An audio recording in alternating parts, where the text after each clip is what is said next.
Hey, David Oliveira here with Rain Networks. Today I wanted to go over adding a new user to your DataMotion account, assuming you have extra licenses. And you can also, we'll also look at deleting users and that stuff to free up a license, right? So if we go to the administration portal, I just logged into the portal here.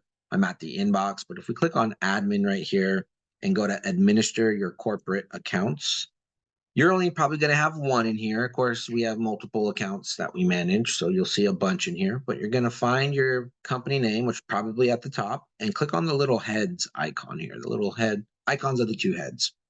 From here, you can see, hey, we have 12 licenses. There's 13 total.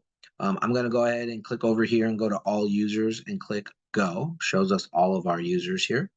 And these are all of our users. And of course, you could delete users here. You check the tick box, come down to delete if you want to get rid of those to free up a spot. If I want to add a new user, I can go ahead and click add right here. You want to make sure to choose the secure mail of 500, or if you want them to be an admin, the admin. But what you're after, this is the normal DataMotion account right here that's paid. So secure mail 500, put in their email address. Of course, I'm already in there. Give them a password you want to set for them. They can always go to DataMotion's main website. If I hit log out here, there's a click here to forget password if they ever did. And then we just want to click on add user, and that's as simple as that for adding a user. So that's all I wanted to go over today. I will talk to you guys in the future. Thanks.